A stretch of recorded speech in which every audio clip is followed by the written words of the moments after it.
La mujer peli castaña tiene que perder su color castaño de cabello para volverse Diane con la peluca y de tal modo que ya no sea Camila Rhodes. Es que recuerden, Camila es la que traiciona a Diane, es la que decide casarse con Adam. ¿Por qué? Por puro poder y fama. O sea, ella es la que traiciona el amor de Diane. ¿Qué hacemos en esta nueva historia que estamos reescribiendo, en el final alternativo que nos mencionan acá? Tenemos que hacer que Camila no vuelva a ser peli castaña. Tenemos que volverla rubia. ¿Por qué? Porque es Diane la que ama. Entonces es un alter ego. Sin embargo, nos volvió a salir mal la película, porque recuerden que abrieron la caja azul, y la caja azul lo que abre es la realidad. Entonces yo les insisto, veo que la película está construida de forma lineal. ¿En qué sentido? En que tenemos la historia base, que es la realidad o lo real, que no podemos modificarlo, que lamentablemente es así. A pesar de las distorsiones que hay por ahí cuando hablan de Casablanca en español, el enfoque de la cámara, esa película es mucho más sustancial que la primera parte. ¿Por qué? Porque es a partir de esa que el director va a reescribir. Imaginémonos a un dios o a un ser un poco más no perfecto, sino con más poder que nosotros, como les decía, que se encuentra en la historia. Y cuando la ve completa, encuentra que hay mucho dolor en la historia. ¿Por qué lo retomo? Mire, vamos a ahora sí el comentario de filosofía. Walter Benjamin, un filósofo alemán, en su tesis sobre filosofía de la historia, tesis sobre la historia, nos describe de la siguiente forma la manera en que él ve la historia. Él ve la historia a través de una imagen de un cuadro de un pintor que se llama Paul Klee. Paul Klee pintó una obra que se llama El Ángel de la Novedad, el Angelus Novus, y lo describe así. Dice: imagínense un ángel. El ángel tiene la mirada así desorbitada, las alas están como, o sea, las alas no está volando, sino es como si un gran viento lo impulsara a contracorriente, y está viendo algo. Benjamin dice que está viendo la historia, y la historia es como si fuera un río de aire que lo está impulsando hacia atrás. Él ve simultáneamente lo novedoso de la historia, por eso es el ángel de la novedad, pero reconoce que tras el velo de la novedad, que por lo general es bello, hermoso, todas las novedades, por ejemplo, la maravilla de la tecnología, se nos presenta todo como si fuera glaciado, como si fuera un objeto para consumir. Detrás de eso están los cadáveres y las ruinas que deja la historia.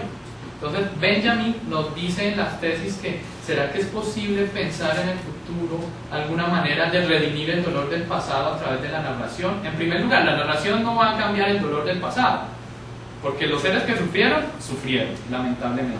Nadie va a poder redimir ese dolor estrictamente hablando.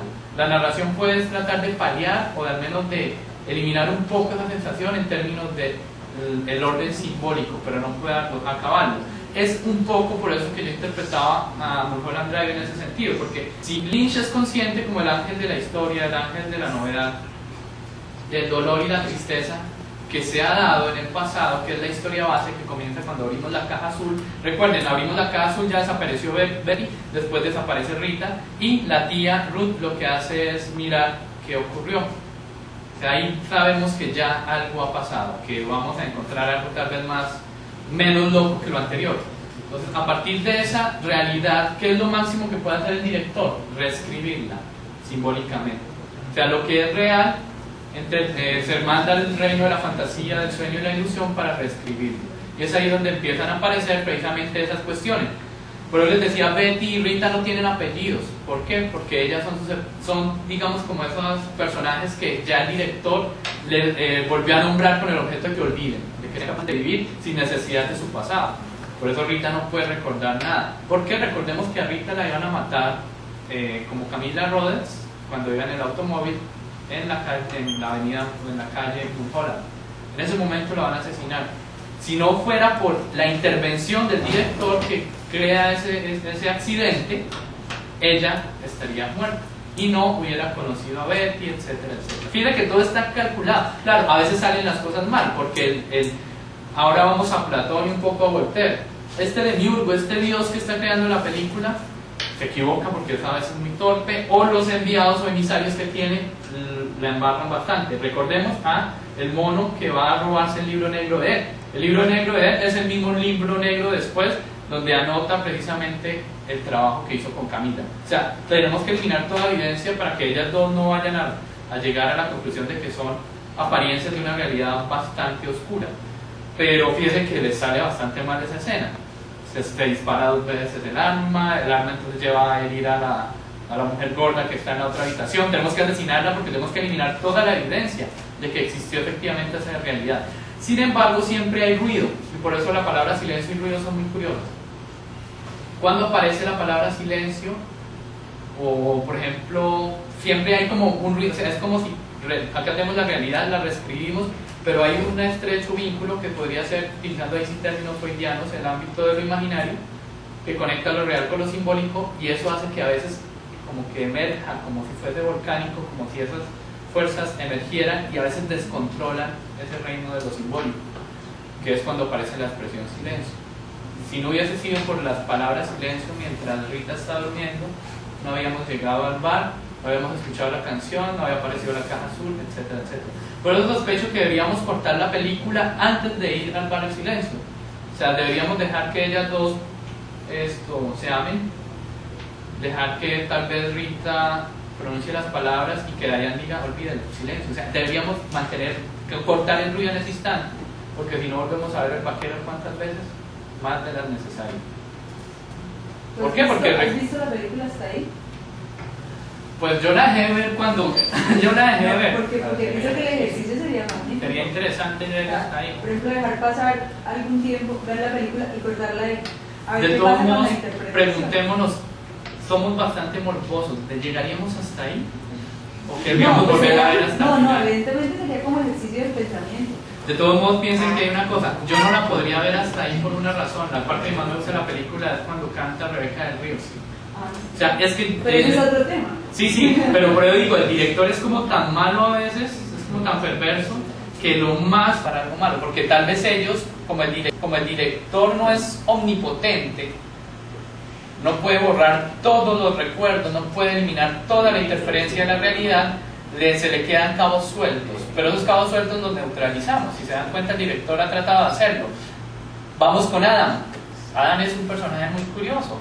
Fíjense que lo obligan a aceptar a Camila Ross, pero piensen, si no hubiéramos tenido a Camila Ross, Adam se hubiese enamorado de Betty, Betty había abandonado a Rita y se había repetido la misma historia.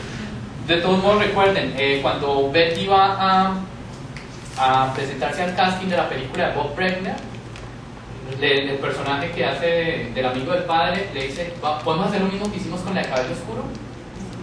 Y acuérdense que en la segunda parte dice Camila que ella, la primera película que grabó fue con Bob Bregner, que fue la historia de... Ahí dicen el nombre, ahí sí me olvida el nombre, es una mujer, fulanita del norte, la historia de fulanita del norte, algo así. Sylvia North Story. Esa es la película en la que Camila actúa, después conoce a Adam, etcétera, etcétera. Fíjense, el director en medio de todo se encarga, digamos que por eso les digo que es el director más compasivo. Ni siquiera en Blue Velvet terminan las cosas mal. En Blue Velvet Jeffrey asesina a este personaje, Dennis Hopper, no me acuerdo cómo es que se llama en la película, libera... ¿Cómo es que se llama el personaje? Bueno, esa sí no la tengo muy... Pero libera al personaje que hace Isabella Rossellini para que vuelva a estar con su hijo. O sea, Lynch sí, y bueno, y les digo por qué tal vez. ¿Ustedes no se dieron cuenta de la que aparece muchas veces Sunset Boulevard? Sunset Boulevard fue una película que grabó Billy Wilder, no estoy muy seguro en qué año, sospecho que es en el 49, donde se la recomiendo porque veo que Mulholland Drive, a veces pienso que es una reescritura de Sunset Boulevard. O sea, en realidad la historia base podría ser Sunset Boulevard. Comienza la película con un cadáver de un hombre en una piscina flotando y la voz de ese muerto, el fantasma, nos dice: voy a contarles cómo llegué hasta acá.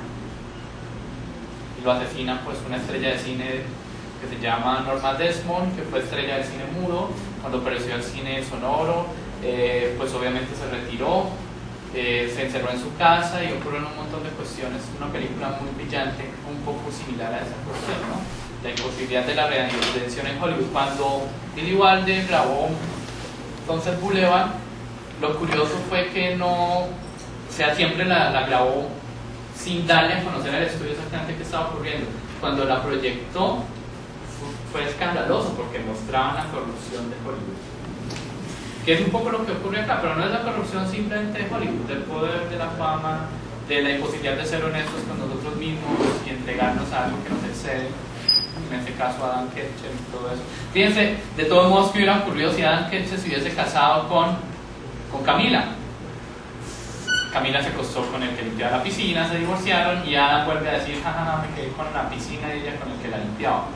Y, o sea, de todas maneras esa relación no hubiese funcionado porque en sí misma Camila, a menos que perdiese su color castaño en el cabello, es metafórico, obviamente no sabré muy bien qué decir, y hasta que se vuelva rubia no podrá redimirse, no podrá limpiar su culpa.